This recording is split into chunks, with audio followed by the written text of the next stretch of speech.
Nah, kita bersyukur kepada Tuhan. Jadi sore hari ini kita kembali untuk beribadah. Nah, kita sekarang ada di bulan Februari dan di bulan ini juga jemaat yang beragama, jemaat yang dari suku Tionghoa, dia juga akan merayakan Hari Raya Imlek. Jadi kita berpikir baiknya di bulan ini kita akan membahas sejumlah hal tradisi di kalangan orang Tionghoa, ya, yang berkaitan dengan Tahun Baru Imlek ini.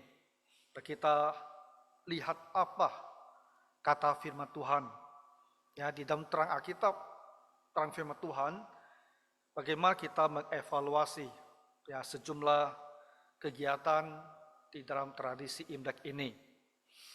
Jadi sore hari ini kita akan membahas itu satu tradisi namanya Lao Yishen. Ini di sejumlah kalangan itu diadakan pada Hari Raya Imlek, ya, itu di malam menjelang Imlek. Ada juga diadakan pada hari ke-7, tergantung daerahnya. Lalu kita ada 2 pertemuan lagi minggu yang ketiga. Nah, kita akan lihat bagaimana juga pandangan firman Tuhan tentang barongsai. Ya, di Hari Raya Imlek itu barongsai itu sangat ramai. Ya, selain mereka adakan di pekarangan rumah, nah, seringkali dalam seminggu itu mereka juga bawa barongsai itu berkeliling ya ke toko-toko, ke tempat-tempat usaha. Jadi bagaimana pandang kita orang Kristen tentang kegiatan tersebut.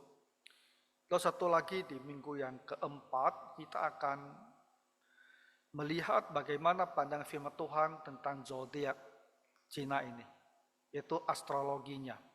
Nah, ini juga satu hal yang sangat populer ya, terutama pada masa Imlek.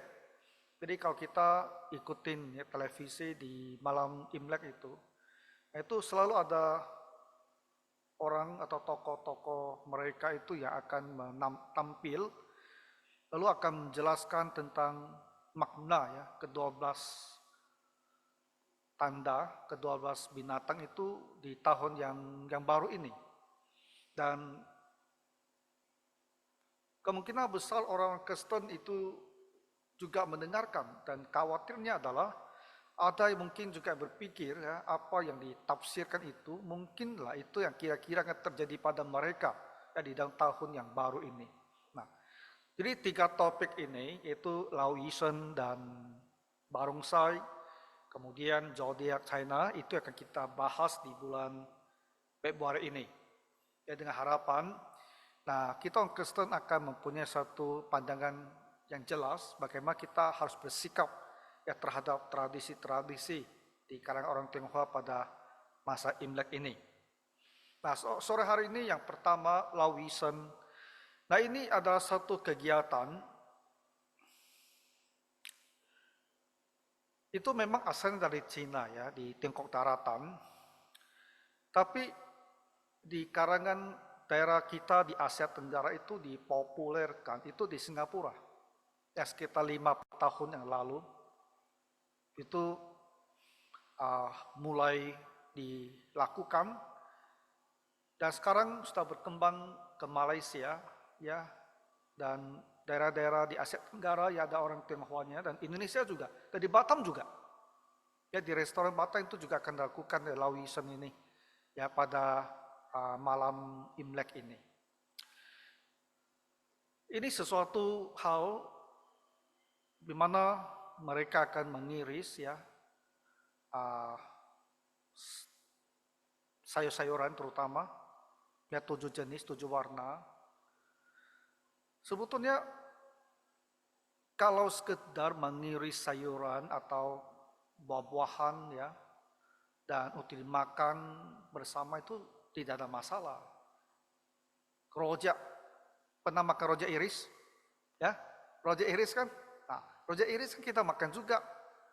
macam-macam mereka iris itu campur lagi dengan kacang, kuah kacang, tidak ada masalah gitu loh. Tapi Yisen ini lebih daripada itu. Jadi selain ada sayuran yang mereka iris, mereka juga campurkan dengan makanan tambahan lainnya, dicampur lagi dengan saus-saus yang beraneka ragam, ya dengan bentuk piringnya yang bundar, lingkaran, dan semuanya itu punya makna. Kemudian setiap kali mereka persiapannya, masing-masing sayuran itu disediakan itu juga harus diikuti oleh satu anak kalimat, satu frasa yang semuanya juga punya makna. Dan semua kegiatan ini tidak hanya berupa sebuah harapan. Ya, kadang-kadang terlebih sering itu bergeser menjadi sebuah takyur bahwa tradisi ini dilakukan, nah dia benar-benar akan membawakan kita keberuntungan di tahun yang baru. Dan apabila tidak dilakukan, ya muncullah kekhawatiran bahwa hal-hal baik yang diharapkan ini barangkali tidak akan kita nikmati. Nah, itu nanti akan kita lihat ya bagaimana kita orang Kristen memandang tradisi seperti ini. Tapi bagi kita mungkin yang tidak begitu ngerti apa sesungguhnya yang dimaknai dalam tradisi ini. Nah, ada satu video yang sangat pendek, hanya 2 menit yang saya ambil dari YouTube ya. Dan saya rasa kita putar ya, hanya ada 2 menit. Nah, kita bisa nonton dan bisa coba lebih memahami apa maknanya. Bisa diputar, dipelambat sedikit ke 0,75. Ya, supaya kita lebih mengerti apa sesungguhnya yang dilakukan dan harapan apa yang ada pada Lau Yisen ini. Ya, normalnya di ke 075, pelambat sedikit. Oke, mari kita saksikan bersama ya, pelan-pelan.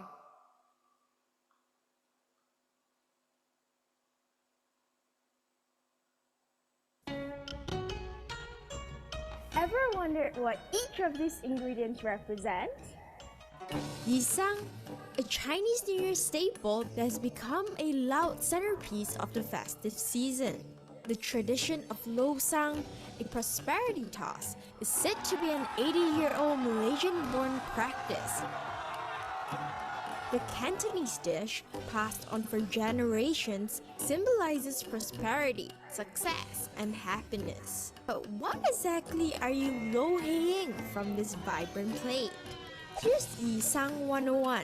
We break down what each ingredient means and the Chinese phrases you can say as you usher in the new year. Feng Sheng Shui Qi, the white radish is placed to roar in success like the wind and the waves. Hong Yun Dang Tou, Ang Ang to bring in good luck. The red ingredients like carrots, red yam, and pickled ginger are added in for good fortune. Qing Chun Chang Zhu, green ingredients such as the green yam, coriander, and leek are added to symbolize eternal youth and beauty. Cai Yun Heng Tong, yellow dishes like ginger and onions welcome the road to wealth to be wide open. Da Ji Da Li, add in the pomelo for extra luck and good profits. Now onto the highlight of the dish, fish. As you place the jellyfish and salmon, say 年年有余, meaning you will always have more than enough. The peanuts, 金玉满堂,生意兴隆, sprinkle it to fill your household with wealth and treasure, and the sesame seeds help your business flourish in the coming year. The 5-spice powder, 五福临门, to bring in good fortune upon you and your family. Now, a crowd favorite, golden crackers, 遍地黄金, loaded on to fill your floor with gold. I like mine plenty. And last but not least, the plum sauce, 甜甜蜜蜜. Drizzle it in a circular motion to symbolize money coming in from all directions. The stickiness of the sauce represents the desire for stronger ties with family and friends. And there you have it. Repeat any of the phrases earlier as you toss your way into the new year. 恭喜发财 everyone! 万事如意，马到成功. Now go impress your aunties, uncles. Don't screw it up. What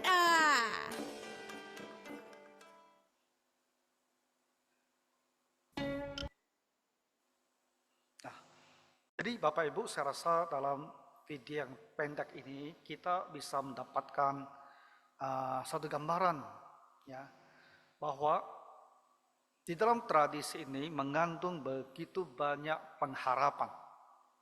Ya. Segala hal yang baik ya, terutama berhubungan dengan kekayaan, ya, kemakmuran, kesehatan, keharmonisan. Nah, segala pengharapan itu diungkapkan ya, atau dinyatakan melalui sebuah tradisi, ya, sepiring makanan dari berbagai jenis sayur-sayuran, ya, dan tambahan-tambahan dan saus-saus lainnya. Jadi setiap bahan itu ditambahkan, itu selalu disertai dengan sebuah ucapan itu yang berisikan pengharapan. Nah,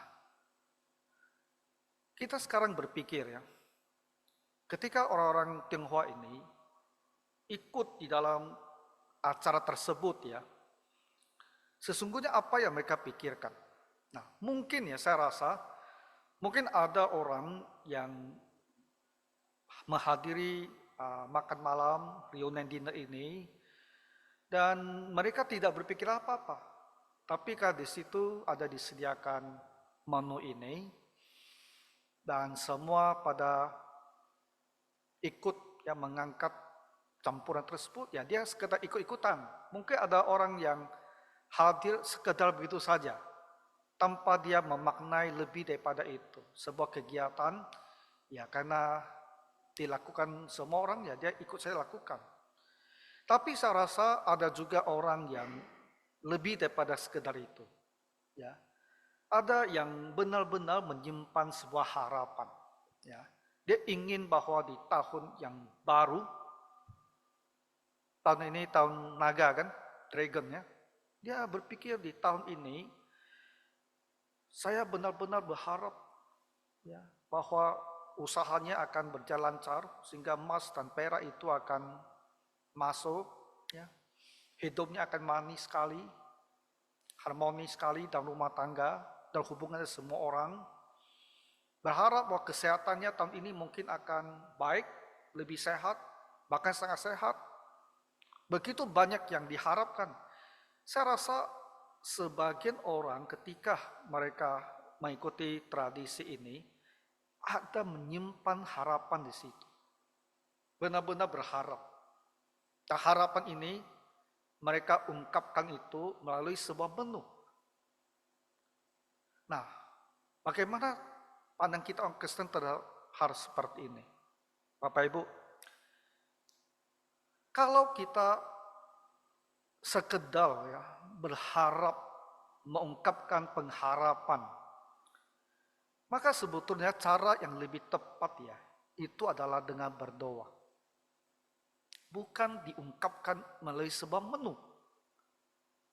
Karena di situ dia tidak akan mempunyai kuasa untuk mengubah apapun.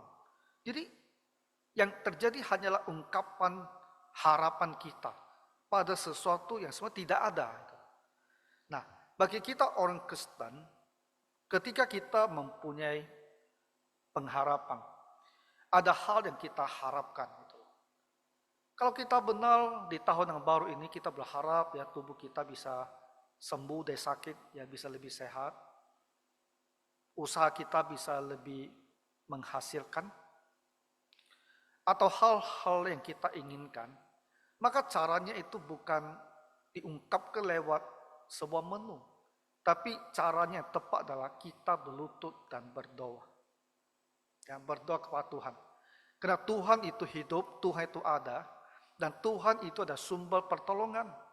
Dengan berdoa kepada Tuhan, barulah kita bisa benar-benar berharap apa yang jadi harapan ini bisa terrealisasi. Tapi kalau kita berharap hanya mengungkapkan harapan dalam sebuah menu makanan, dia itu tidak akan mendatangkan apa-apa kepada kita. Sesuatu yang tidak akan menolong sama sekali. Tapi yang lebih lagi saya rasa, sebagian orang melakukan hal ini, dia benar-benar menyimpan keyakinan bahwa melalui tradisi ini, dengan mengadakan menu ini, akan mengubah, seolah-olah menggerakkan alam ini, dengan cara takyul yang tak bisa dijelaskan, tapi nanti benar-benar akan bisa mendatangkan apa yang dia harapkan. Nah, bagaimana kita menilai apakah seseorang itu sekedar mengungkapkan pengharapannya, atau dia benar-benar meyakini bahwa menu ini akan mempunyai khasiat atau bisa mempunyai kekuatan yang bisa mengubah hidupnya jadi lebih baik di tahun yang baru ini. Cara mengunyahnya sangat gampang. Kalau dia tidak mengikuti tradisi ini, kalau dia tidak ikut makan, kalau dia tidak ada menu, apakah dia gelisah? Ya, apakah dia khawatir? Karena tahun ini saya absen, tidak ikuti menu ini, kelihatannya tahun ini tidak akan bisa baik. Ya, harapan saya ini tak akan bisa jadi kenyataan. Hal-hal yang saya harapkan ini tidak akan bisa saya peroleh. Dia takut gitu loh. Nah, kalau seorang kondisi demikian, takut, khawatir, karena dia tidak lakukan, maka dia ini tidak sekedar hanya mengungkapkan pengharapan. Dia sesungguhnya telah bergerak di dunia takyul. Percaya bahwa sesuatu hal yang tak bisa dijelaskan, karena diadakan melalui makan ini, maka akan bisa menolong dia mencapai apa yang dia harapkan. Nah, kalau yang sudah berpikir seperti ini, yaitu benar-benar telah bergerak keluar dari cara pandang atau ajaran iman Kristiani. Orang Kristen saya percaya sedikit banyak juga akan ikut di dalam kegiatan ini. Ya, karena kebanyakan restoran mereka akan sediakan. Jadi kalau kamu hadir dan makan bersama dan keluarga besar, kemungkinan akan ikut juga di dalam hal-hal seperti ini. Jadi bagaimana kita orang Kristen harus bersikap? Nah, Bapak Ibu, tentang takyul yang ketiga yang saya sebut tadi itu, bila kita sadar hal-hal yang kita harapkan ini ada hal yang memang boleh kita mohonkan kepada Tuhan.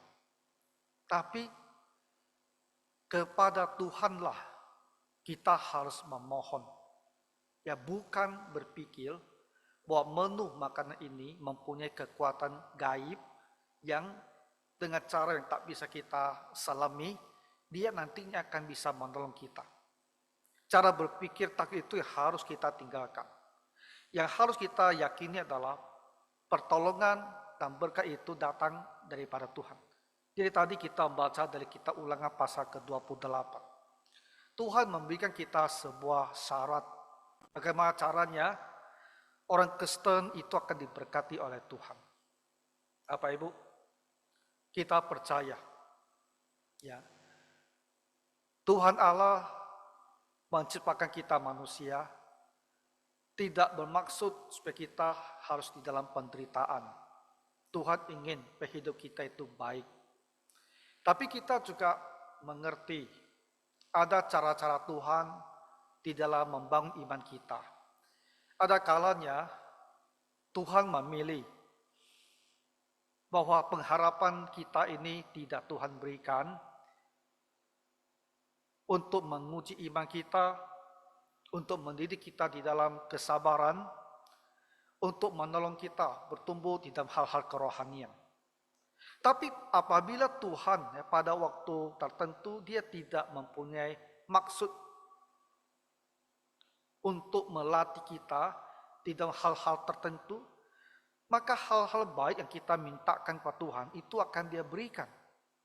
Nah, jadi kepada orang Israel dahulu kala, Tuhan bahkan berkata kepada mereka, ya, kalau mereka dengan setia mengikuti perintah-perintahnya, maka Tuhan akan berkati mereka ini.